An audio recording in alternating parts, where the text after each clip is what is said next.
Ini kisah Jenderal Sumitro yang terpaksa harus menangkap kawan sendiri karena dianggap terlibat G30 SPKI. Jenderal Sumitro yang dimaksud adalah mantan Pangdam Brawijaya dan eks-Pangkop Kamtib di era Soeharto. Dalam buku, Dari Pangdam Mula Warman sampai Pangkop Kamtib, Sumitro banyak menceritakan bagaimana ia dengan berat hati harus menangkap para perwira TNI yang juga kawan-kawan sendiri di Angkatan Darat karena terlibat peristiwa G30 SPKI. Di Kop Kamtib, Sumitro pernah jadi kepala staf harian, pernah jadi wakil Pangkop Kamtib, sementara Pangkop Kamtibnya adalah Jenderal Soeharto. Sampai kemudian Sumitro menggantikan Soeharto sebagai Pangkop Kamtib. Lembaga Kop Kamtib inilah yang memutuskan siapa yang perlu ditahan atau tidak terkait dengan peristiwa G30 SPKI. Dalam buku, Dari Pangdam Mula Warman sampai Pangkop Kamtib, Sumitro mengungkapkan, sebelum peristiwa G30 SPKI meletus, isu Dewan Jenderal digembar-gemborkan PKI. Padahal Letjen Ahmad Yani, Menteri Panglima Angkatan Darat yang jadi korban dalam peristiwa berdarah G30 SPKI sudah membantahnya bahwa Dewan Jenderal yang dimaksud adalah Wan Jakti. Tapi menurut Sumitro, Wan Jakti itu oleh PKI digembar-gemborkan kemana-mana sebagai Dewan Jenderal. Rapat-rapat staf yang diadakan oleh Menpangat untuk membahas keadaan, didiskreditkan oleh PKI. Padahal rapat-rapat itu merupakan suatu fungsi yang normal. Tapi satu laporan intelijen menyebutkan pada waktu Jenderal Sukendro sekolah di Seskoat, dia pernah mengemukakan di depan salah satu forum bahwa Dewan Jenderal ada, kata Sumitro dalam buku Dari Pangdam Mula Warman sampai Pangkop Kamtib. Setelah Sumitro menerima laporan itu, dia pun langsung terbang ke Bandung. Sumitro minta Sukendro datang menemuinya. Setelah Sukendro menghadapnya, Sumitro langsung melontarkan pertanyaan, apa betul Sukendro pernah mengeluarkan kata-kata bahwa Dewan Jenderal itu ada? Dia langsung mengaku, dia menyerah pada apapun tindakan yang akan saya ambil, kata Sumitro. Mendengar itu, Sumitro pun bimbang. Satu sisi Brigjen Sukendro itu adalah teman dekatnya. Ia dan Brigjen Sukendro sama-sama lulusan Angkatan Pertama SKAD pada tahun 1952. Apalagi Sukendro lebih tua darinya. Namun bagaimanapun juga saya harus menahannya. Dan akhirnya saya masukkan dia di Nirbaya, bersama-sama dengan Mursyid dan Dirgo, kata Sumitro. Begitupun kata Sumitro, ketika dirinya harus menahan Maijen Suwadi. Dengan berat hati, ia harus melakukan itu. Saya minta dia datang ke rumah saya di Jalan Iskandar Syah. Saya terangkan kepadanya, saya menerima laporan dari intelijen semasa Bapak menjadi duta besar di Ethiopia terdapat bukti-bukti yang membuat saya terpaksa. Dan diiringi maaf karena Pak Suwadi baik dengan saya. Menahan Bapak, kata Sumitro dalam buku, Dari Pangdam Mula Warman sampai Pangkop Kamtib. Kasus Maijen Suwadi, kata Sumitro, sama dengan kasus Kolonel Herawan dan Kolonel Suwasono yang masing-masing tepat pada tanggal 1 Oktober tahun 1965 mendatangi Komandan Puskaf Brigjen Subiantoro dan Komandan RPKAD Sarwo Edi. Maijen Suwadi tepat pada tanggal tersebut mengirimkan radiogram ke semua kedutaan besar Indonesia yang intinya menyebutkan jangan cepat-cepat menyalahkan siapapun. Tindakan semacam ini minimal menciptakan sikap ragu-ragu pihak yang bersangkutan. Apabila pada saat peristiwa terjadi seorang pejabat tahu persis apa yang harus dilakukan, ia dapat diduga masuk dalam pada atau strategi PKI. Akhirnya, saat itu juga Pak Suwadi saya tahan. Kasus lain adalah mengenai bekas Panglima KKO Hartono yang pada waktu itu telah diangkat menjadi duta besar di Pyongyang. Pihak intelijen kemudian melaporkan bahwa Jenderal Hartono itu terlibat. Sementara intelijen masih menyelesaikan laporannya. Saya panggil Hartono, karena kebetulan dia sedang berada di Jakarta waktu itu. Rupanya dia sudah bisa merasakan apa yang akan terjadi, sehingga tidak tahu bagaimana dia bunuh diri dengan tembakan, tutur Sumitro. Dalam buku tersebut, Sumitro juga menceritakan bagaimana ia dengan terpaksa harus menahan Maijen Rukman, seorang perwira tinggi dari divisi Siliwangi yang kenal dekat dengannya.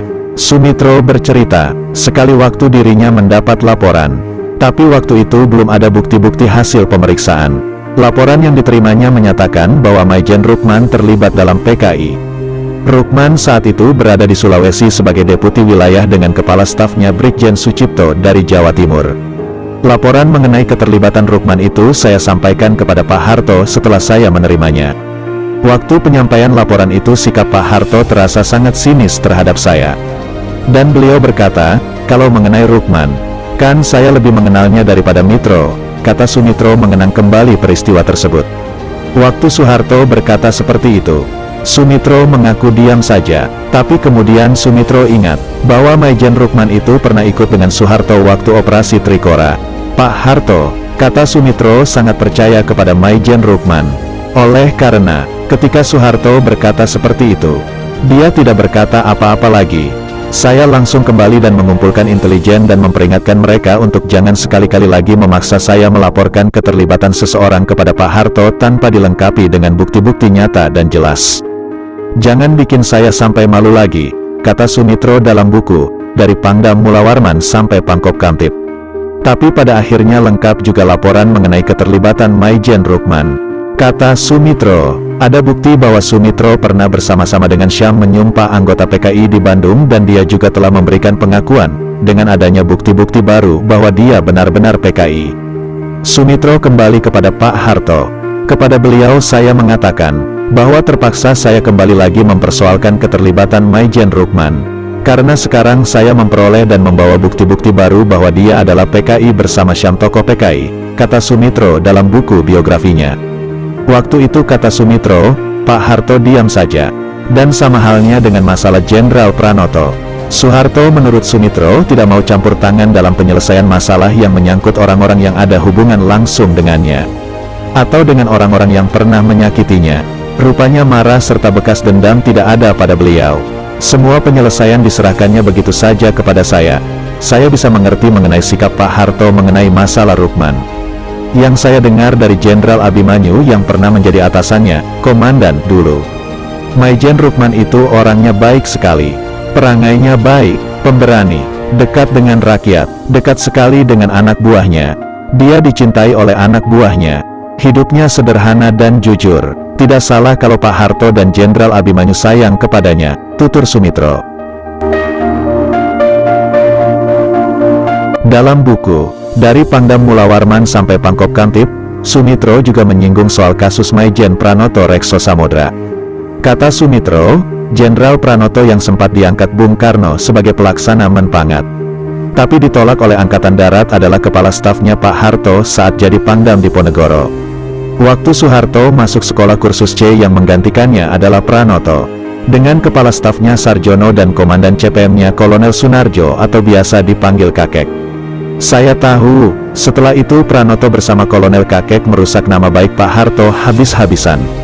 Yang melindungi nama baik Pak Harto saat itu adalah Pak Gatot Subroto. Semua ini saya ketahui dari Pak Gatot sendiri. Saya sangat dekat sekali dengan Pak Gatot waktu itu. Kemudian, ketika ada laporan dari intelijen bahwa Pranoto, yang notabene adalah teman baik saya, dan bekas murid saya di kursus B, terlibat dalam masalah G30 SPKI. Terpaksa laporan itu saya teruskan kepada Pak Harto, kata Sumitro. Setelah mendengarkan laporannya, Pak Harto, kata Sumitro, tidak mau mengambil keputusan apa-apa. Soeharto menyerahkan seluruh penyelesaiannya kepada dirinya. Bercerita tentang kelanjutan penangkapan-penangkapan atas perwira-perwira tinggi yang terkait soal G30 SPKI ini. Saya jadi teringat pula atas diri Kolonel Partono dan Kolonel Sidik.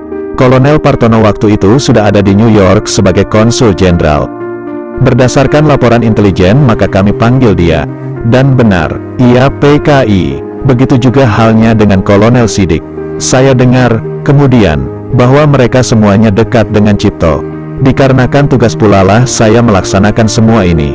Orang-orang seperti Jenderal Suwadi dan Kolonel Herawan, hanya kebersihan batin dan kejujuran yang dapat mengatasi semua ini, kata Sumitro. Sementara terkait penahanan atas Jenderal Mursyid dan Jenderal Dirgo, kata Sumitro dilaksanakan oleh Direktur Polisi Militer sebagai Ketua TPRPU atas perintah Menhankam Pangap ketika itu. Jenderal Panggabean